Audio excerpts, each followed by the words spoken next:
Good afternoon. I have just been informed that I am to begin the program. And I'm delighted to welcome you to this year's Presidential Faculty and Staff Award ceremony, recognizing the achievements of our colleagues across the campus. Would you please stand for the national anthem, which will be sung by the UMBC Camerata. First of all, give them a round of applause for just looking so good. And please give Stephen Caragiallo a round of applause also for directing.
Very nice. Thank you very much to Stephen's group. Thank you very, very much. Before moving forward with the rest of the program, I'd like to acknowledge the family and friends of our award recipients. It's because of your love and support. With family members, please stand of award recipients. Please, all the family members. Give them a round of applause, would you please?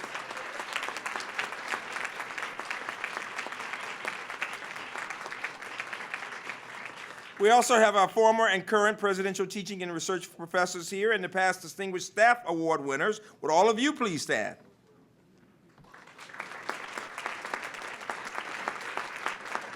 Very nice. Very nice. Following the ceremony, I'll spend a few minutes highlighting some of the campus's achievements this year. It's now with great pleasure that I introduce our colleague who has that wonderful British accent, our provost, Philip Rouse.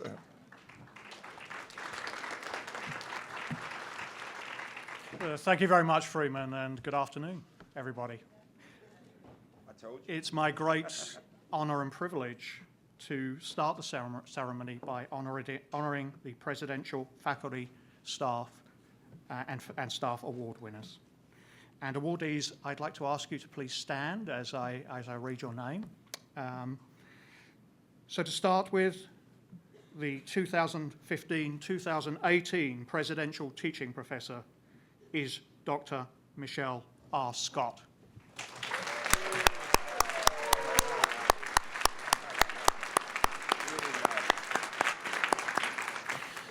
Dr. Scott is Associate Professor and Director of Graduate Studies in History and Affiliate Associate Professor in Gender and Women's Studies, Africana Studies, and the Language, Literacy and Cultural Doctoral Program.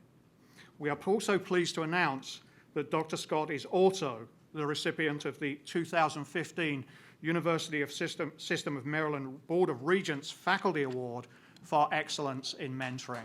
Congratulations.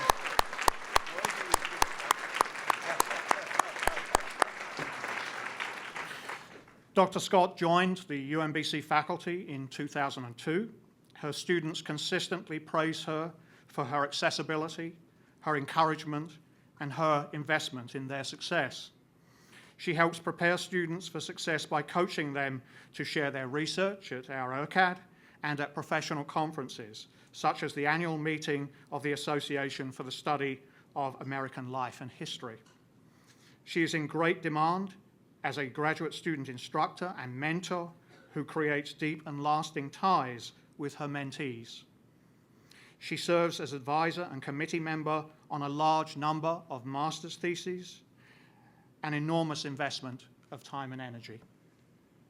Dr. Scott has served as teacher and mentor for the Social Science Research Council, Mellon Mays Foundation's Graduate Initiative since 2006, and its Planning and Advisory Committee since 2013.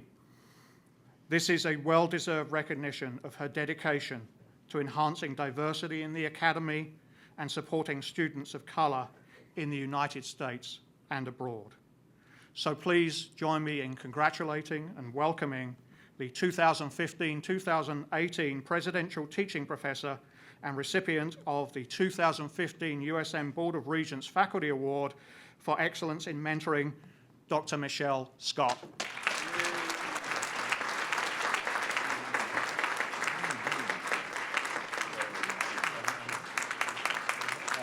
Congratulations, Michelle.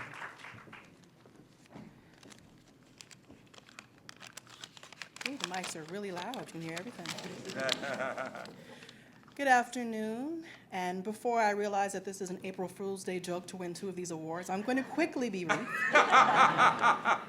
Thank you to my diligent History Department colleagues and staff for the nomination, the recognition, and the support, and to my affiliate departments of Africana Studies, Gender and Women's Studies, and Language, Literature, and Culture for allowing me to mentor and teach across disciplinary lines.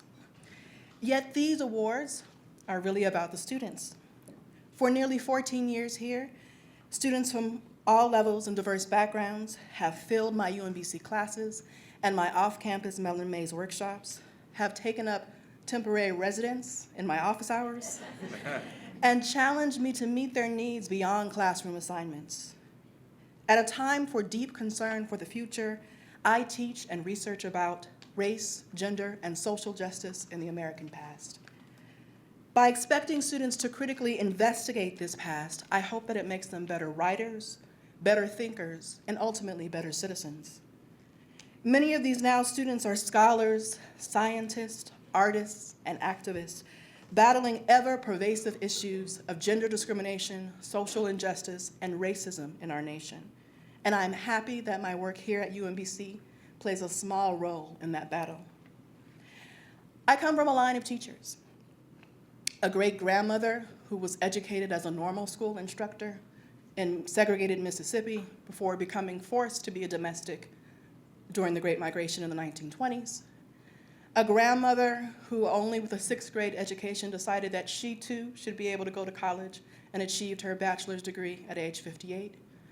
And a mother who was a dedicated childhood education teacher. All of these women, and the unnamed men as well, have taught me to those whom much is given, that much more is required. These awards represent just a little bit of the fuel to do the that much more that is required here at UMBC with my students. Finally, to my family and friends here, thank you for your unwavering support and love. Thank you.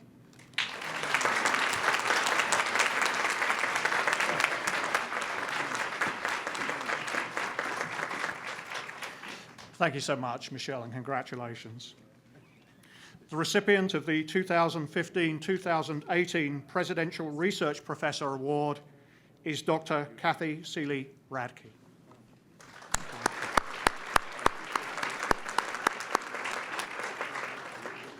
Dr. Seeley Radke, Professor of Chemistry and Biochemistry, came to UMBC in 2003.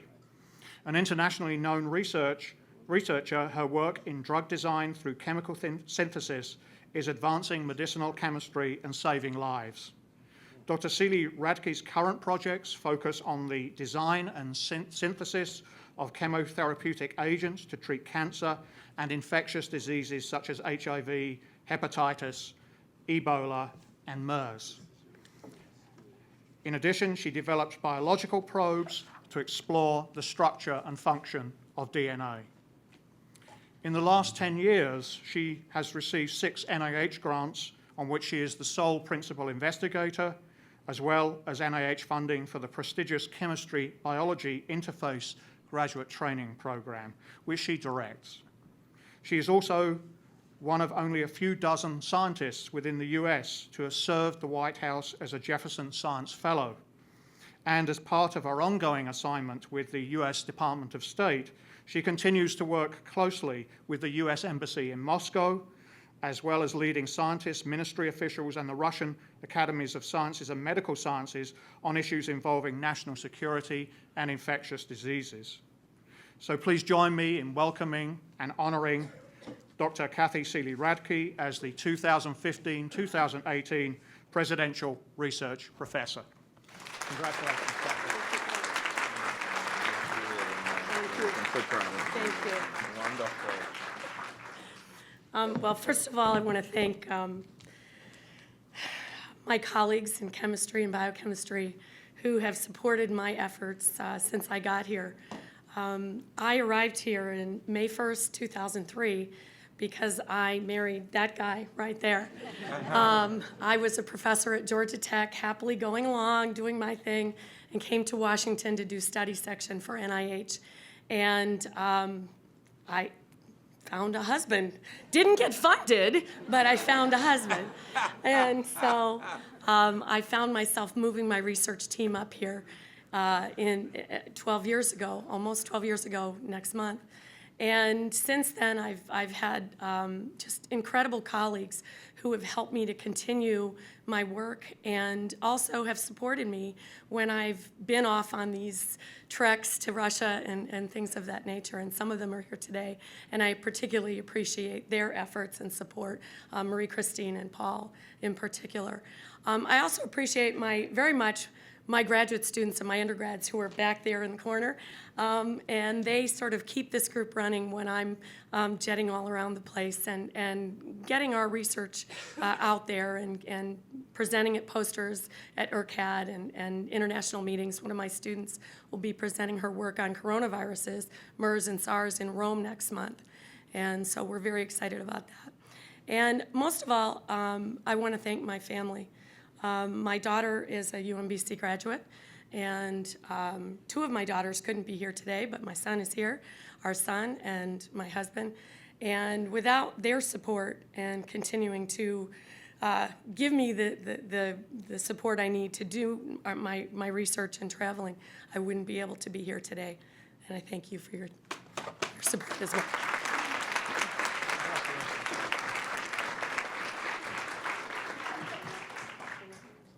Thank you so much, Kathy. The recipient of the 2015-2016 Presidential Distinguished Staff Award for Professional Staff is Dr. Susan Martin.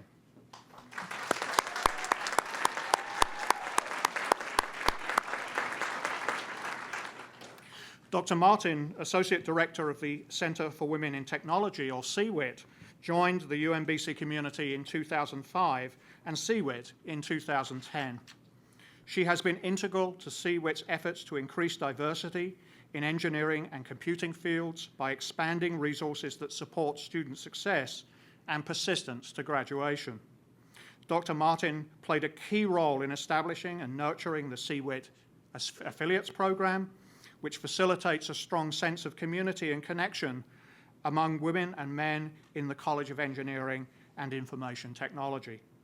The program has grown from a dozen students to over 200 participating in CWIT activities.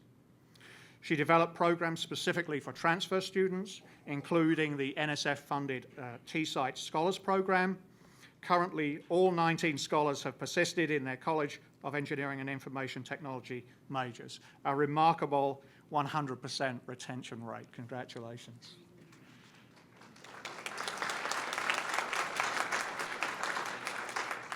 Dr. Martin also conceptualized and implemented an NSF-funded first-year course for students majoring in computing fields, 2 Google-funded summer workshops for high school teachers, and a summit on improving K-12 education.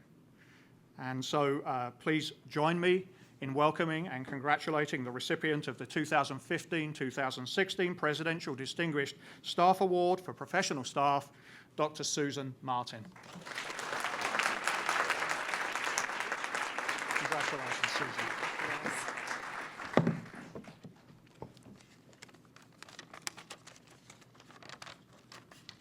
Thank you so much, President Hrabowski and Provost Rouse. I am honored and humbled to receive this award in 2015, which marks a number of significant milestones in my own life and career. As you heard, 5 years in the Center for Women in Technology and the College of Engineering, 10 years at UMBC, 25 years as a student affairs professional, and 30 years since I earned my own bachelor's degree in engineering. Time flies when you're having fun. My work is guided by the deeply held conviction that higher education changes lives, especially for women and first-generation college students. Even after 2 decades, I start each day excited and energized to work and learn from students as they articulate their dreams, achieve their goals, identify ways to overcome challenges. It is with absolute joy that I serve the CWIT scholar, affiliate, community, and other students in the College of Engineering. I'm incredibly thankful for all of the blessings that I have and all of the people who support and challenge me to be even better. I'd like to acknowledge my family first, my husband Jeff, my friend and sister Joyce, and those who couldn't be here today. I also want to thank the CWIT team, Penny, Crystal, Cindy, Beth. Together, we're really moving the needle on retention and diversity in engineering and computing. I would also like to acknowledge my colleagues from the Student Affairs Division. Thank you for trusting me to be an ambassador to the College of Engineering and IT. And I really want to thank the Dean's Office. Every day you support the work that we do. Special thanks goes to my co-researchers, Penny, Marie, Carolyn, Ann, and Taryn Bales. They're dedicated researchers who care deeply about STEM education, and it's an honor to work with them. Last but not least, I'd like to thank the students that I work with. I see some of our T-Site scholars are there. Every day I am humbled by your incredible life stories. You remind me that the work that I do is so important to changing lives, but also to our society and the world. So thank you very much.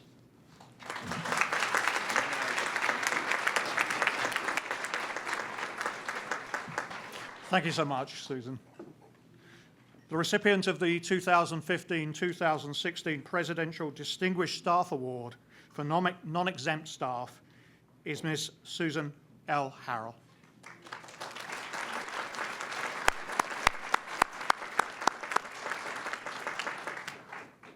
Ms. Harrell, Executive Administrative Assistant, has served the English Department for 33 years.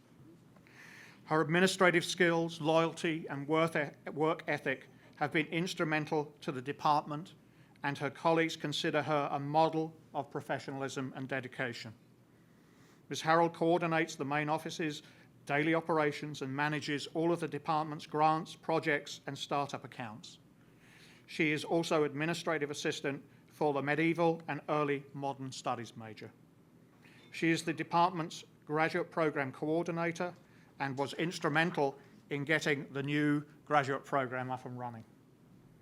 Ms. Harrell serves the campus as a member of the Non-Exempt Staff Senate and its Business Managers Group.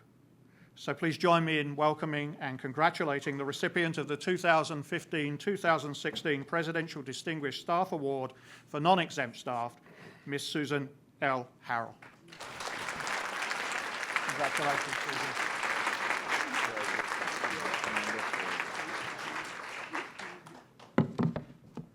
Good afternoon, everyone. I'm very grateful and honored to receive this award. It's very much appreciated, and it is something I will always remember. I would first like to give a very heartfelt thank you to Orianne Smith, stop taking my picture, Chair of the English Department. She submitted my name and wrote a lovely letter of support for me. Thank you, Orianne. You are a pleasure and a hoot to work with. I thank my teams, Selena and Aaron, for your assistance, your support, and for keeping me laughing, and I value you both. I would also like to thank all the members of the English department, many who are sitting here. We are a large and varied department, and I would like to thank them all for being such an interesting and amusing group of individuals. I have learned much from them. and I've enjoyed their support and friendship since joining the department in 1981. I came to UMBC to the English department from the Maryland School of the Deaf in Columbia, where I worked first for the administrator and then for the principal for 6 years. I loved working with the children there, and when it was time to move on, I was spoiled. I had to find someplace very interesting to work. I've never regretted choosing UMBC nor the English department. Thank you very much.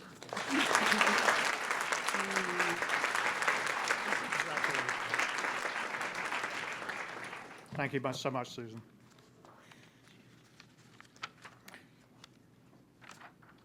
Please join me again in congratulating the Presidential Faculty and Staff Award winners. Congratulations.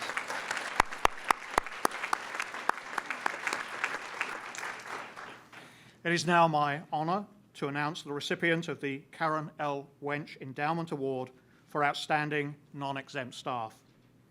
President Hrabowski endowed this award in honor of Karen Wench, who retired as Executive Administrative Assistant to President Hrabowski in 2010 after 40 years of outstanding service to our university.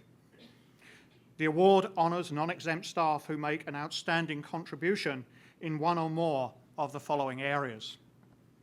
These are dedication to UMBC, performance above and beyond position requirements, personal commitment and persistence, excellent problem-solving skills, high professional standards, community involvement off campus, and advocacy for non-exempt staff. The recipient of the Karen L. Wench Award is Dottie Kaplan.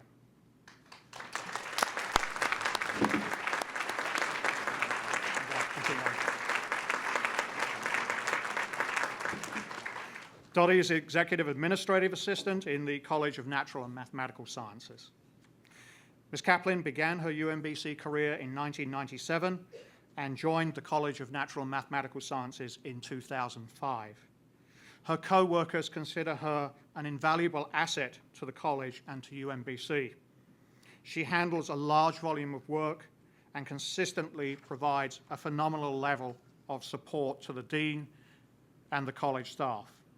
Her helpful, supportive manner is evident in her daily communications with internal and external visitors as well. Ms. Kaplan's dedication to the college is only matched by her commitment to UMBC's mission of service. She is president of the Non-Exempt Staff Senate, routinely advocating for her constituents and embracing shared governance by serving on a number of committees, including the Strategic Planning Steering Committee. She is a tireless advocate for the Maryland Charity Campaign, serving on its cabinet and overseeing the annual bake sale fundraiser. She also serves as a mentor for new students and supports both commencement and welcome week activities. So please join me in welcoming and congratulating the recipient of the Karen L. Wench Endowment Award for Outstanding Non-Exempt Staff, Dottie Kaplan. Congratulations, Dottie. Thank you. People often ask me why UMBC is such a great place to work. My answer to them is simple: the people. Our extraordinary president, Dr. Hrabowski, our outstanding provost, Dr. Rouse, the VPs, deans, directors, chairs, faculty, and staff who work together every day to make UMBC the best and to help students achieve their dreams. As you can see, we're not only a community, but we're a family that cares about each other. There are so many people here I would like to thank. However, I do not want to leave anyone out. But I would like to thank my loving husband, Howard, my two loving daughters, Jennifer and Rebecca, who are all UMBC alumni, for all the support and love they give me every day. It is an honor to be presented with the Karen L. Wench Endowment Award. Karen Wench's dedication to UMBC has been impressive and an inspiration to all of us. She has been a mentor and a friend to many of us. I work and interact with so many individuals every day that deserve this award. Therefore, I do accept this award on behalf of all the non-exempt employees here at UMBC. Thank you.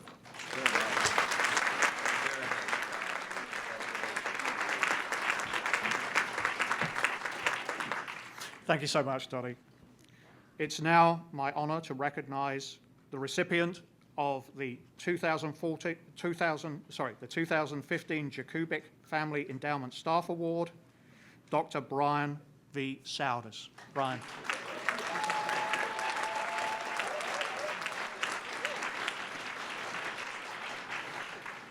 The Jakubik Family Endowment Staff Award honors an exceptional staff member who has contributed to student academic success. Staff members are selected based on their innovative advisement, excellence in teaching, creative application of technology, mentorship of undergraduates, and development of new programs. This year's recipient, Dr. Brian V. Souders, Associate Director of International Education Services, came to UMBC in 2000. He received his PhD in Language Literacy and Culture from the university in 2009.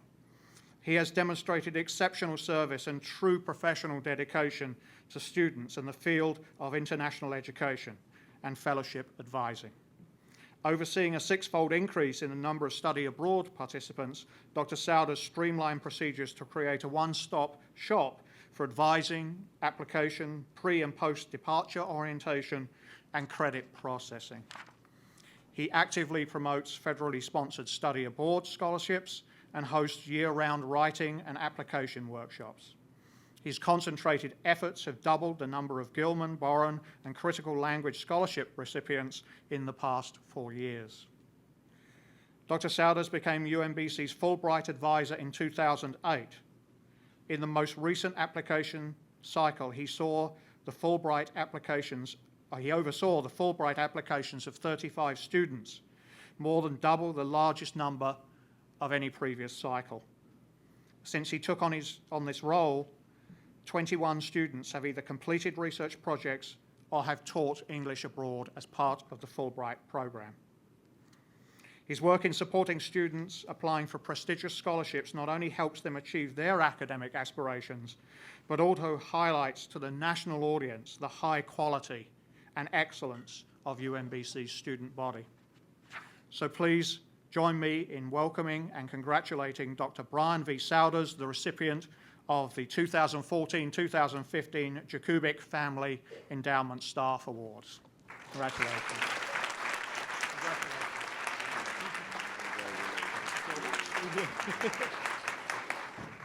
Good afternoon, everybody. So this is now the point where I really wish I would either have longer arms or that I had used a larger font for my remarks. Or better eyes.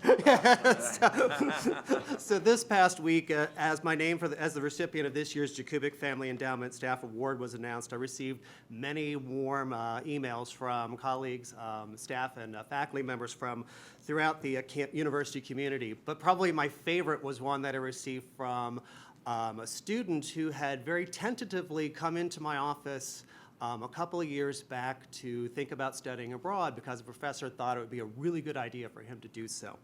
That kid went on to go have a very successful semester of study abroad in Mexico City, really fell in love with the culture, the language, came back, decided to apply for a Fulbright grant, which he ended up winning. So, and successfully completed research on political parties within Mexico. So, and that's exactly the reason that I do the work that I do. It's because I get to have, turn a kid from Elkton into a Fulbright scholar.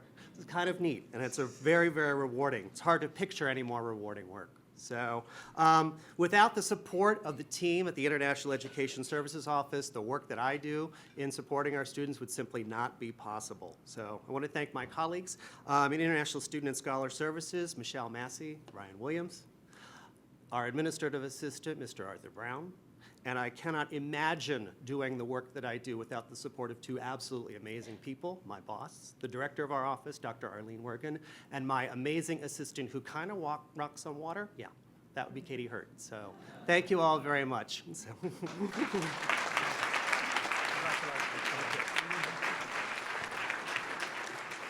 Thank you so much, Brian.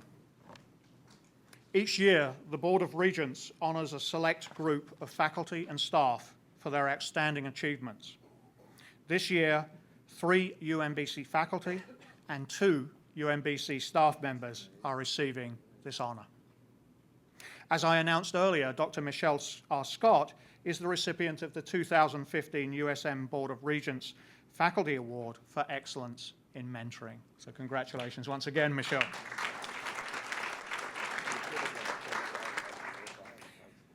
The recipient of the 2015 USM Board of Regents Faculty Award for Excellence in Teaching is Dr. Eileen O'Brien.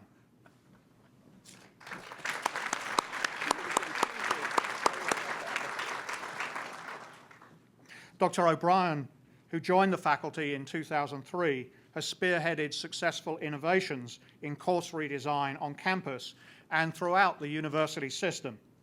At UMBC, she led redesigns of Introduction to Psychology and Developmental Psychology, which led to funding for the redesign of 4 gateway courses across the disciplines.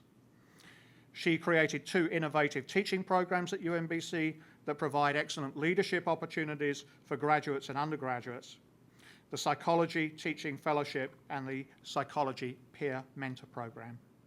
She has assisted 4 other campuses within the system with planning and evaluating their course redesign efforts, and outcomes for those redesigns show increased student satisfaction and performance, reduced faculty time for lower level courses, decreased cost per student, and decreased drop-fail and withdrawal rates.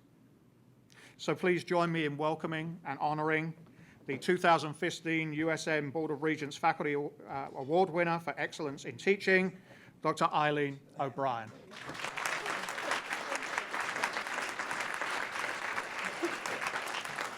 Thank you so much. I'd like to thank the Board of Regents and UMBC for recognizing the commitment and hard work of non-tenure track faculty and adjuncts who have really spearheaded and give some legs to course redesign across the system. It's been a pleasure to work on a campus where innovation and creativity can flourish. Particularly, I'd like to thank the Department of Psychology, Carlo, who was the chair when we first started some of this redesign work, Linda Baker, and Chris Murphy. And the faculty supporting us at that time, I'd like to note Karin Freiberg, who went through the pilot and implementation semesters with this project and hung in there with me. Thank you. You can't do it without your peers. It's an exciting time to be in higher education. I've been teaching for 30 years. I started when I was 5 years old, all right? We can all agree on that, I'm fine. We're highly engaged in the system with academic transformation and meeting the needs of the new learner who is entering into our system. We have a challenge in front of us. Students need to learn how to read critically, how to think strategically, how to communicate clearly, and how to behave ethically. And our challenge is to engage and motivate the learner to begin to address these types of goals. Thank you so much for this opportunity and this honor. Thank you.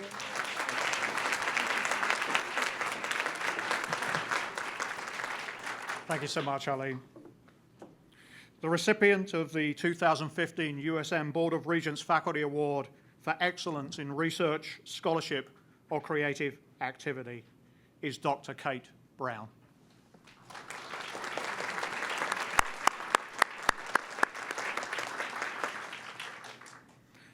Dr. Brown, Professor of History, joined the faculty in 2000 and is an internationally known scholar whose work has been characterized by leaders in the field as original, fearless, and based on an imaginative approach to sources, oral history, and narrative.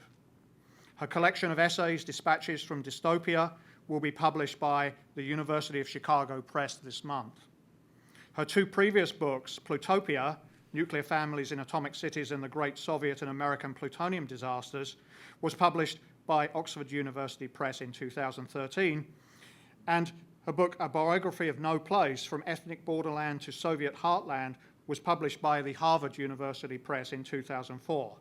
Both have received numerous highly prestigious awards. Dr. Brown recently received a 2-year collaborative fellowship from the American Council of Learned Societies for the project Chernobyl Revisited, a historical inquiry into the practice of knowing. She has won notable national and international fellowships from the Woodrow Wilson International Center for Scholars, the National Endowment for the Humanities, the National Council for Eurasian and East European Research, and the Guggenheim Foundation. Her work has been featured in the American Historical Review and the New York Journal of Books. So please join me in welcoming and congratulating the recipient of the 2015 USM Board of Regents Award for Excellence in Research, Scholarship, and Creative Activity, Dr. Kate Brown.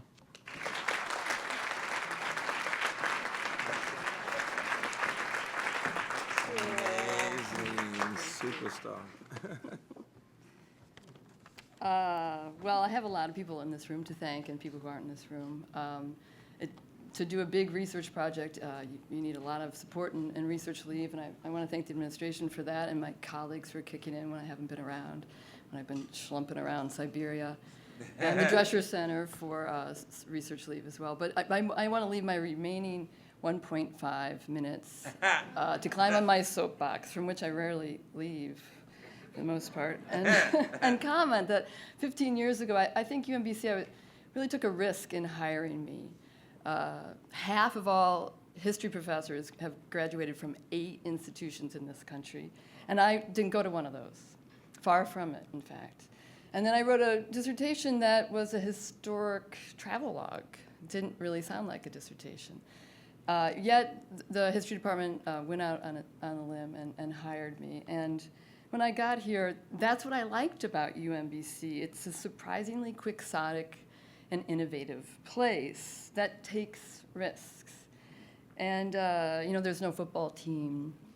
I give money to scholarships to the chess team instead. Well, it's brilliant.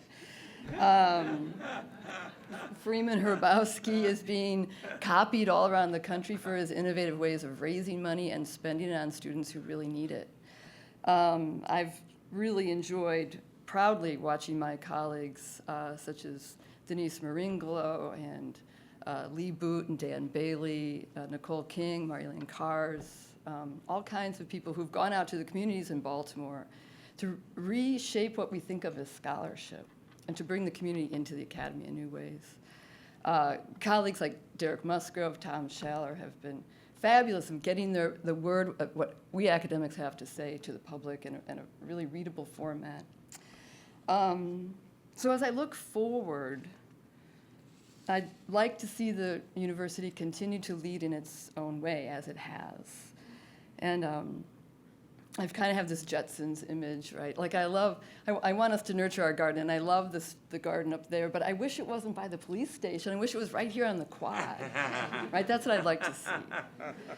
And I'd like to see, instead of this asphalt noose of parking lots around the campus, I'd love to see us swimming in solar panels that are connected to electrical trams that run and connect our campus to these diverse, fascinating communities all around us.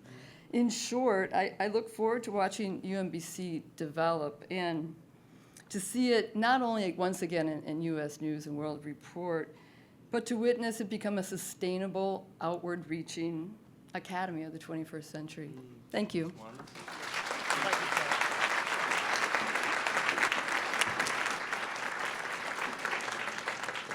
Thank you so much, Kate.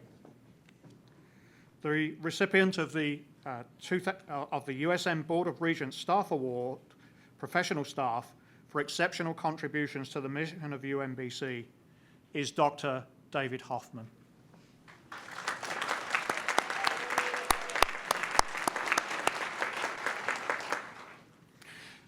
Dr. Hoffman is Assistant Director of Student Life for Civic Engagement. He came to UMBC in 2003 and received his PhD in Language, Literacy and Culture in 2013. His leadership and dedication to helping students become engaged citizens has had a significant impact on the campus and has garnered national attention for UMBC. Dr. Hoffman spearheaded the effort to create Breaking Ground, a nationally recognized cross-campus collaboration that promotes civic agency and supports students, faculty, and staff in making innovative contributions to their communities. Dr. Hoffman developed and co-teaches civic agency and Social Entrepreneurship, an undergraduate course that is a model for empowering students to develop campus and community change projects. He coordinates UMBC's active involvement with the American Democracy Project, along with several other national higher education collaborations in promoting innovations in civic engagement. He created and co-authors Co-Create UMBC, an interactive blog that helps engage and empower students and build campus community. He also co-created and serves annually as a coach for Strive, UMBC's 5-day intensive student leadership development and social change retreat.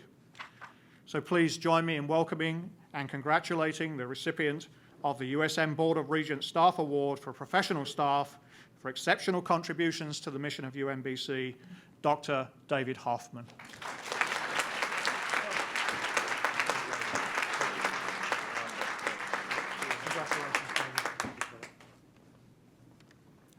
Thank you, and good afternoon. So ever since the launch of UMBC's Breaking Ground Civic Engagement Initiative 2.5 years ago, I've noticed that I've been receiving a disproportionate share of the credit for the remarkable civic work that many of you have undertaken. And I just want you to know, I'm fine with that. I think you should go right on making civic breakthroughs on campus and beyond, and I should go right on accepting accolades on your behalf. But I also want you to know how grateful I am to be a member of this community at this point in UMBC's life and to work with all of you. I learn every day from students who are making profound civic contributions and from my colleagues in student life, student affairs, the Shriver Center, the Honors College, our scholarship programs, institutional advancement, and on our faculty who are making the road to deep campus and community engagement by walking it with students rather than building it for them. Thank you especially to President Hrabowski, Provost Rouse, Vice President Young, and all our leaders who have done so much to support a culture that thrives on diversity and in which we can still be pioneers, even as it becomes clearer each day here in our 49th year that UMBC has arrived. Thank you.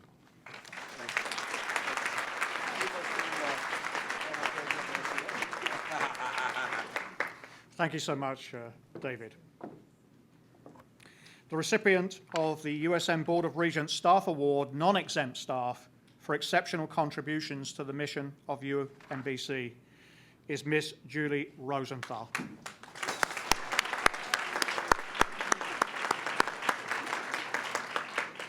Ms. Rosenthal is Program Management Specialist for the Asian Studies Program and came to UMBC in 2008 and has served Asian Studies since 2011.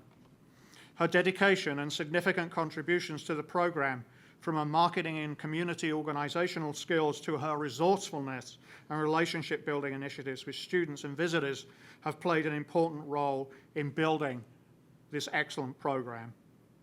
8 years ago, she founded Food on the 15th, a Howard County community service project that teaches elementary, middle, and high school students about philanthropy and service through collecting and delivering food to low-income seniors.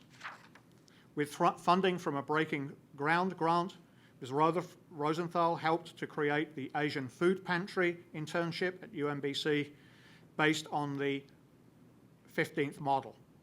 Now, in its third semester, the program was developed and expanded by 18 UMBC student interns and now serves 90 seniors. She used her marketing skills to help the Director of Asian Studies develop a series of fundraising events for Asian Study Abroad programs and for the Asian Food Pantry. Active in service on campus, she is the creator of the Retriever Exchange, a UMBC group that allows departments to trade supplies and furniture, saving money and reducing waste. She is also staff mentor for the Circle K student organization. So please join me in welcoming and congratulating the recipient of the USM Board of Regents Staff Award non-exempt staff for exceptional contributions to the mission of UMBC, Ms. Julie Rosenthal.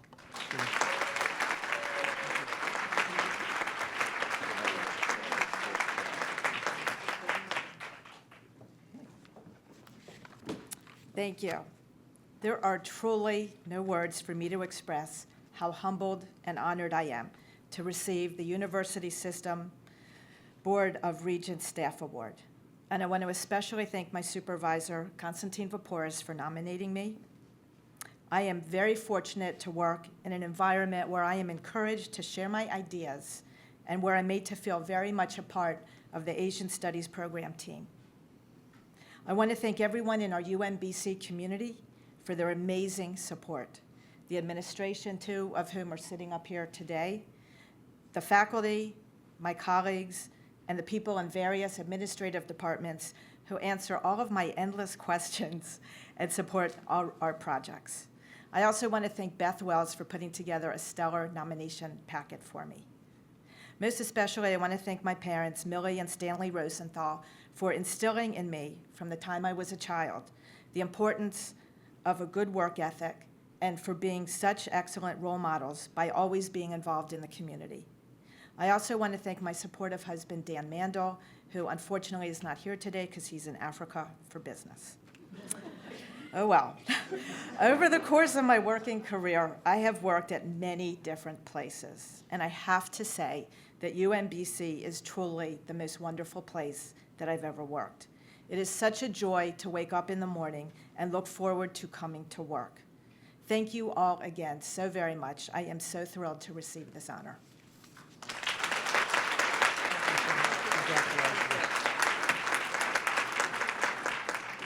Thank you so much. And now I'd like to recognize I want to recognize the UMBC faculty member whose extraordinary work was honored with a nomination by the campus for the USM Board of Regents Faculty Award for 2015. Dr. Kevin Omland, Professor of Biological Sciences, who could not be with us today, but please join me in giving him a round of applause.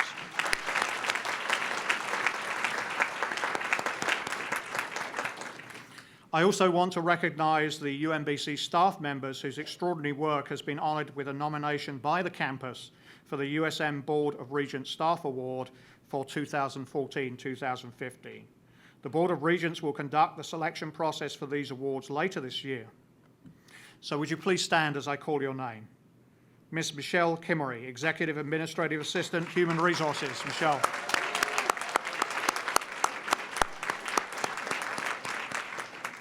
Ms. Barbara Smith, Administrative Assistant, Undergraduate Education. Barbara.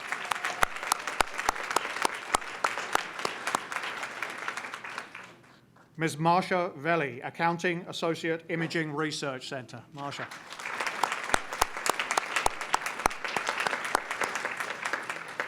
Ms. Danielle Odom, Director of Alumni Relations.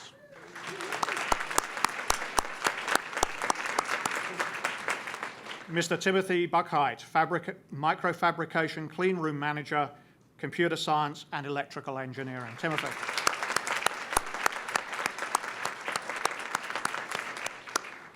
Please join me in giving every one of our nominees a round of applause.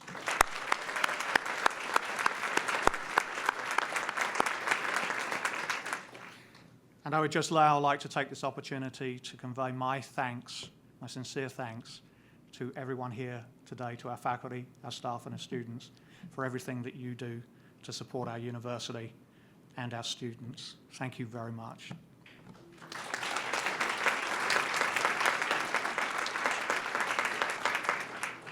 And now, to present the university update, it is my great honor and pleasure to introduce our president, Dr. Freeman Hrabowski.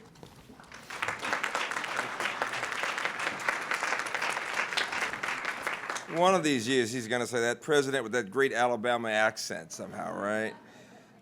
Give all of the awardees a round of applause, would you please?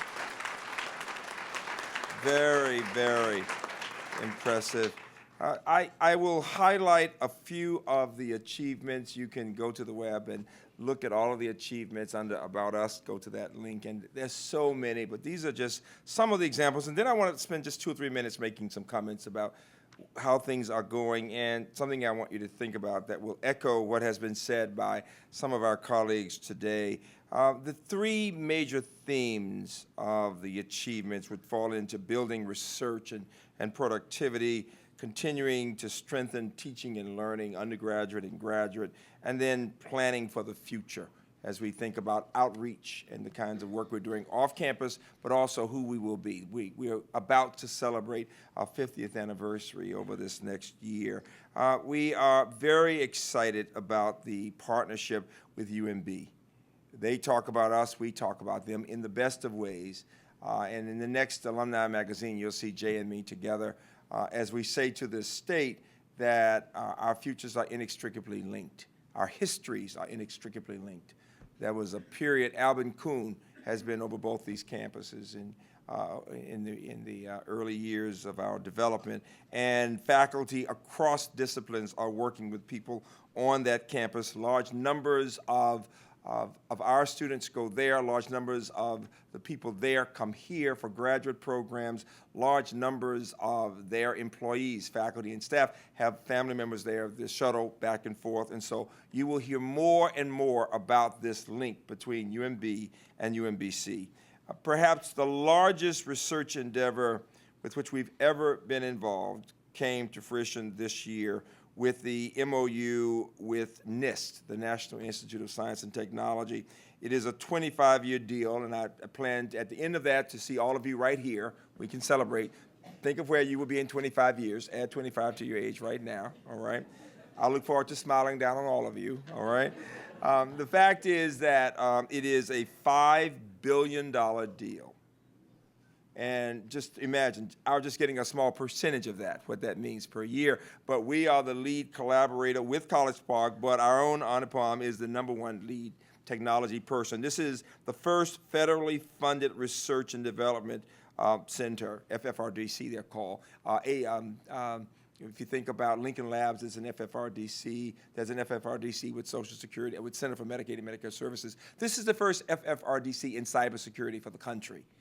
And we will have wonderful opportunities for our students in a variety of disciplines to be involved in security through the National Institute of Science and Technology, and the lead partner is the MITRE Corporation. And you'll hear more about them, not only with security, but with what we'll be doing with them in health policy areas, health informatics, health policy, and those as they work with the Center for Medicaid and Medicare Services. Wonderful partnerships with a variety of other units, but in terms of major centers, and just some of the examples, the Center for Aging Studies with major partnerships with the National Institute of Aging. One that I found particularly interesting was the major grant involving how adult day services program affects clients.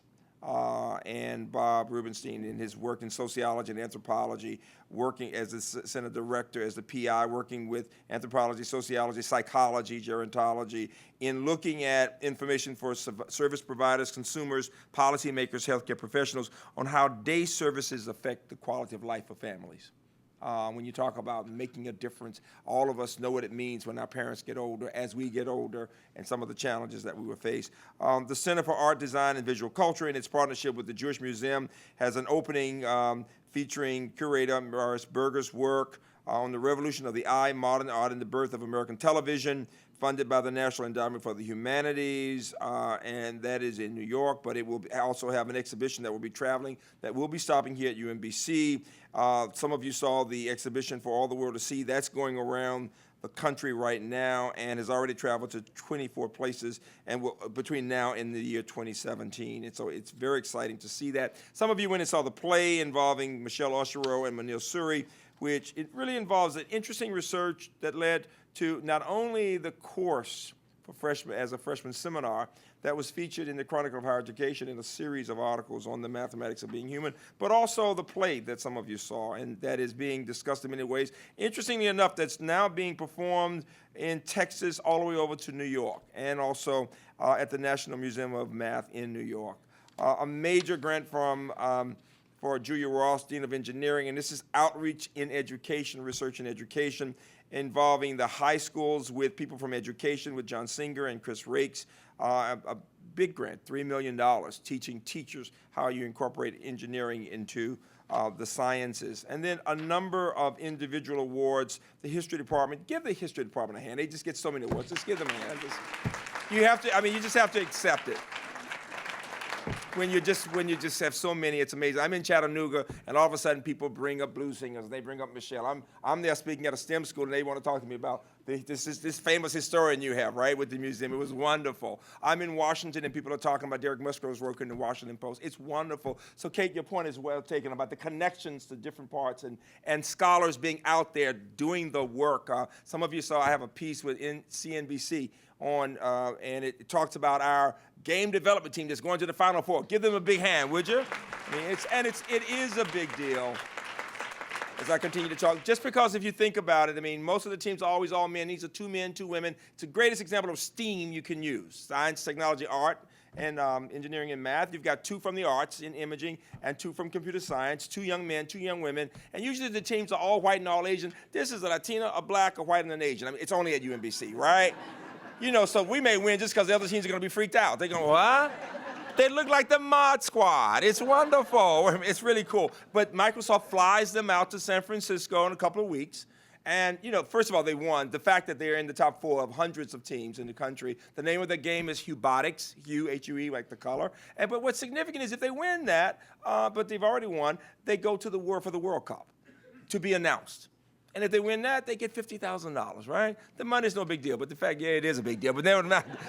But you get my point about that. But the point I want you to hear me saying is the idea of inclusiveness, inclusive excellence, reaching out in many ways. Let me congratulate Roy Myers. I mean, it's really nice that he's been named National Academy of Public Administration Fellow. Carlo DiClemente in psychology appointed to the National Advisory Council on Alcohol Abuse and Alcoholism. He was just explaining to me how the interesting thing that somehow you've got separation between alcohol and drugs in some of these institutes, and so they don't put the alcohol under the drugs and all the politics, but he is considered an expert in all these areas. It is significant when we have people on these advisory councils because they do help to make policies that shape what happens in our country. Joan Shin in education received the prestigious English-Speaking Union Book Award for English language learners, and David Salkever in public policy, and Brick Gibbons from MyPar received the 2015 Excellence in Mental Health Policy and Economics Research Award.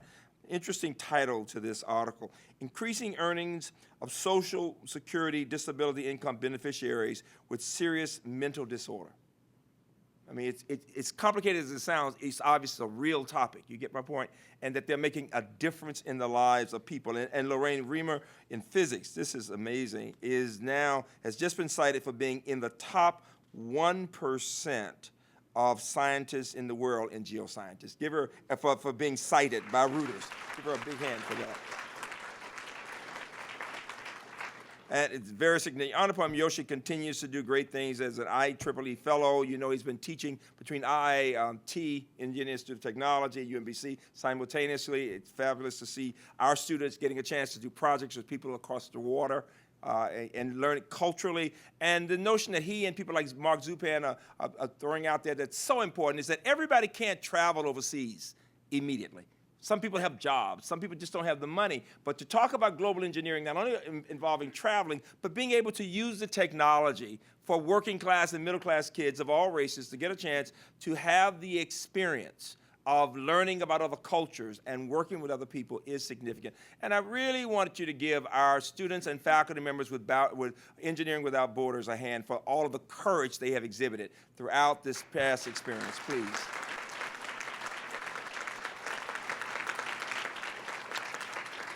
And finally, in the spirit of reaching out and seeing ourselves as a campus that takes scholarship to life, Tim Noe, in the work with the Visual Arts and Circuit Director, it's selected as the Warnock Foundation Social Innovator. Noah and Matthew Baker in Geography and Environmental Systems are geotagging Springfield Woods in northeast Baltimore to create an inventory of its natural features and improve the understanding of the area's history. The idea of these interdisciplinary areas in the arts all the way over to geography. I am very excited that this year, as soon as they finish all that great construction, notice how I'm being positive, great construction in front of the administration, all of that area, that after 20-some years of seeing it and praying over it and everything else, that we're going to be able to make that roof of the administration building a green roof. Give that roof a hand for the idea of being a green roof, all right? Finally. And this is what I'm going to say because, you know, I believe in taking people there to make money, right? Raise money. I'm going to offer people opportunities when you have guests and you need a chance to come up because what we've envisioned, what I got the France American people to do was to think about a part of the money is for endowment so that we can have these environmental fellows, young students, who learn about all the environmental projects on campus. And from the roof, we're going to have signs that will show different initiatives around the campus, all over in the campus, all the way over to the Research Park, where you've got 80 water scientists and all kinds of things going on, and the trails over in that area to highlight what we are doing and what we can do, because it's a way of the possibilities, of thinking and dreaming about the possibilities. Again, the kinds of things that Kate Brown was talking about. And so we'll take up as many people as Lynn Schaefer and her colleagues will let me take up there at a time, right? Well, I understand that. It can't be everybody at one time. But from time to time, if to give you a chance to go up there. Of course, now you know the line is once you get on the roof, you have to give them some money before you get off. So keep that thought, all right? But the idea of envisioning this campus as an institution that others want to model is a big deal. And then you've seen all the things in U.S. News. You've seen the things involving the milestones. What I would tell you is this. Our applications have actually doubled in the past 5 years. Literally double. More and more students who want to be here. Grad school acceptances for undergrads, the graduate students themselves. What I'm most excited about is our emphasizing helping students to think through their careers. The Council of Grad Schools says that universities have a responsibility not only to help students to get masters, PhDs, and postdocs, but to help them think about what do you do after that. Nothing can be more tragic than somebody graduating and having no clue about the possibilities. And so we're working, and Dean Rutledge, the provost, and others, in looking at those kinds of areas. Already this year, Brian, I'm really excited. I've already heard about 6 students who've gotten the Fulbright Awards. Give a hand for that idea. Just already 6. It's amazing. We're very excited that we're getting this UMBC Navy ROTC. We've had families for so many years asking us about the possibility. You know that Maryland has never had Navy ROTC. People have always pointed to the Naval Academy, but that's not really Maryland residents, you see. College Park students have always gone to George Washington. This year, for the first time, starting a year from now, we've already started getting families who are so interested because so many of the families in this area are the sons and daughters of military families. They want this opportunity. It also pays for their education. And I want to thank the Faculty Senate, the Staff Senate, Student Senate for all saying we want to give our students these opportunities. And we're glad that we've been able to lead the path. And as a result of what we have done, College Park will get one too. So give them a hand also, that they will be able to get one. You see how gracious I'm being? All right.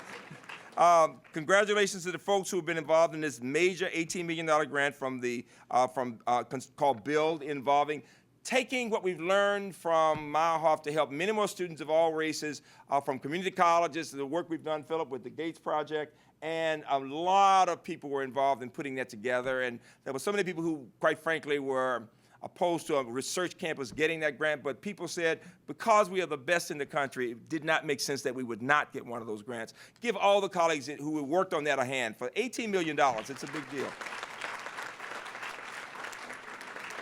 So whether it's about our Promise and AGREP grants or the BUILD grant, the fact that I want you to think about is this. People look to us as a model. I spent the morning with the presidents of Chapel Hill and Penn State at the Howard Hughes Medical Institution's campus, which is in Chevy Chase. Remember, they have $12 billion in bad times. So it's a lot of money. You know that Mike Summers is a Howard Hughes investigator, was the first one in public universities in our state. When I was there several weeks ago speaking to these investigators, they know they need to include, to build inclusiveness, that under 2 or 3% of the 300 investigators are minorities. Under 2 or 3%, certainly under 1% are black, that under 10% are women. So they know, and you're talking about every investigator over a lifetime getting $40, $50 billion. So it's very clear we've got to do much more in that area. It is significant that both Chapel Hill and Penn State came to Mike and to Bill LaCourse and others and said, we want to do what you guys are doing. That our states have this same issue of all kinds of students and very few making it in science. But what is significant is this, and some of you who know Chapel Hill will appreciate this. When you can hear the president of Chapel Hill saying that she envisions with their new program, modeled after Meyerhoff, it having the same prestige as their Moorhead. It makes the point. Because, see, when we think in America about prestige in blacks, we think about athletes. So the idea of thinking about minorities being the best also, in the same way we think about the Jefferson at UVA or the Morehead, and that UMBC is leading the way and showing as Du Bois, and she talked about Du Bois for my historians, and the fact that this issue of the color line is the main point of the 21st century, that low-income kids, kids of color, that it makes all the difference in the world. I will tell you, as I close, that in this part, that what we have to do is to think about how we can be a leader in all these areas. One of the things that young faculty who are even tenure now are saying is, are we as diverse as a faculty? No, we are not. We've made progress with the staff, but when you look at the percentage of blacks, we're barely at the average, which is about 5%. And I rarely say this, but departments know we've got to do better. We are supposed to be leading the way in all these areas, with women, with people of color, with people from all kinds of backgrounds. We are just that good. And I know we can be even better. And so I want to say that to everybody here to help us as we think through attracting, retaining, reaching out to communities to make a big difference. This breaking ground work is significant. The work that we're doing in policy is significant. The fact that we now have a School of Public Policy. Give all of them a hand, beginning with Don Norris for what he did for years with that. It's very important. The fact that this breaking ground work is going to be in all kinds of books, including a new book on democracy's education, that's very significant, that the new article is coming out on that. It makes a big difference when we can say we believe in the power of education and of scholarship to make a difference, that we're not separate from communities. We are a part of communities. And give all of our athletes a hand, beginning with the Coach of the Year, Pete Karenji, and Chad in swimming, in soccer and in swimming. Give them both a big round of applause, would you please? And so as we plan, I really want to thank the Provost and the Faculty Senate, Staff Senate, and Bruce and all the others for the work they're doing with planning. You can look on the web to see the work that's going on there. It's very clear that we've got some key priorities that I want all of you to think about. And I won't go into detail now, but I want you to take the time to get involved in these groups as we think through the priorities of the university. Nobody could have imagined years ago that we would have come as far as we've come. We were making progress. People could not have imagined that I'd be sitting with the presidents of Chapel Hill and Penn State, and they'd be asking, how does UMBC do all that it does? And it can be so highly regarded by everybody in the country. And it happens because of the people like those of you in this room. The quality of the research, the quality of the staff, the fact that people work to support each other. It makes all the difference in the world. My statement to you is this. If you can imagine how far we have come in under 50 years, imagine who we can be in the next 50 if we simply open our minds to the possibilities. Nothing is impossible. Thank you all very much.